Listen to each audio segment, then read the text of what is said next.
Hello, everyone, and welcome to Good Journeys Tarot. I'm Rosemary, and this is Thursdays with Thoth. We have been on a break for a couple of weeks as I caught up on my studies and um, got out of my holiday funk. I don't know why, but always around mid-November, I start getting, a little bit down and unproductive, but I usually bounce back after the Thanksgiving holiday in the U.S. and able to get things going. So today I wanted to share with you where I am with my study of the book, Thoth, Understanding the Aleister Crowley's Thoth Tarot by um, Lon Milo Duquette. And I am now have just finished chapter 9, which is about the Tree of Life. So I have finished the discussion of the Rose Cross, which was beautiful. It was everything I'd hoped it would be. But the whole time that I'm reading it, I'm thinking that he's describing the back of the card. And the reason for that was because this book came in without the images in the front and back that it references. And so I just kept referring to the back of the card. But the back of the card lacks some of the detail that is in that Rose Cross design. Now, I had ordered this sticker for a journal or artwork project, but it's pixelated, so it's not as attractive as I would like. So I put it in the front of the book for reference. And this is actually what he was talking about. It's a beautiful description of the universe using this.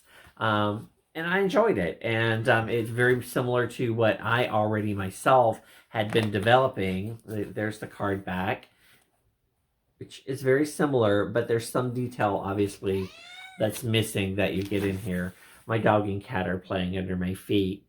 But yeah, so I'm now up to the Tree of Life. Now, the chapter's very short. It doesn't go into a lot of detail about the Tree of Life. And I do have other resources now for this. And one of those is going to be Around the Tarot in 78 Days by Marcus Katz and Tolly Goodwin.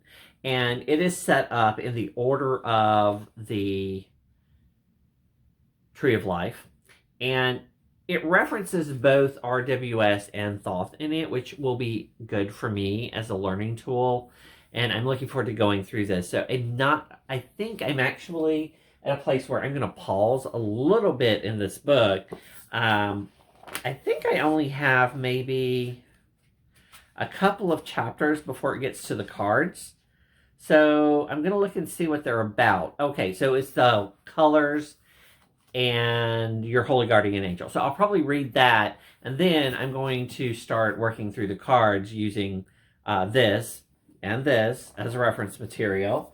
But also, in thinking about astrology and the Thoth, I realized that the books I have are all geared towards looking at your birth chart and understanding astrology as on an annual basis kind of thing, versus what the fact that the cards are associated with astrological signs actually means in the cards.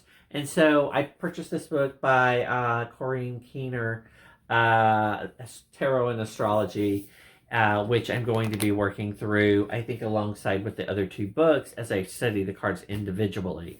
So hopefully that will give me more information, astrologically speaking, about the cards than my books on astrology have. I haven't been able to put two and two together, so to speak.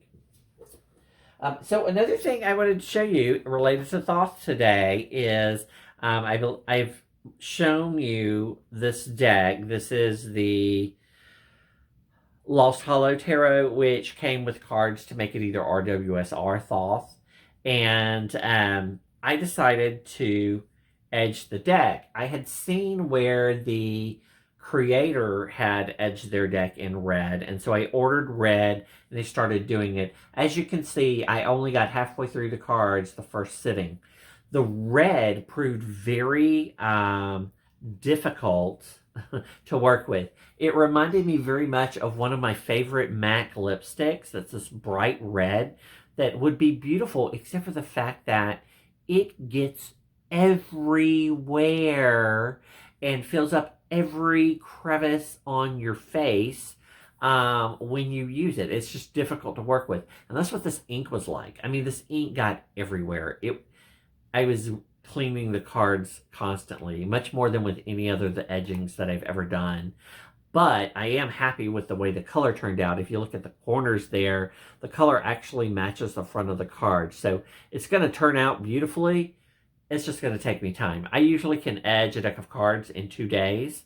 Like I'll edge it once, and then the next day I'll edge it again, and I'm done. This deck is probably going to take me a week because I can only edge about half of the deck at the time. Then I'm going to have to go back and I'm going to have to re-edge it because I don't know if it'll come across here, but you can see there's some where it didn't quite get the full effect on the sides. Much better coverage on the corners than on the sides, which is normally the case when I'm edging cards. I usually have to do them twice. Yeah, so that's the newest thing going on with my Thoth studies right now. Am very much looking forward to continuing that study, and also working on some other new projects here as we go into December. So look forward to hearing more about those in the days to come. If you're on Instagram, you're already hearing about some of them. So don't forget to like, subscribe, and if you'd like to also hop over to Instagram and follow me, you'll get different content than I'm posting on YouTube. Until next time, good journeys.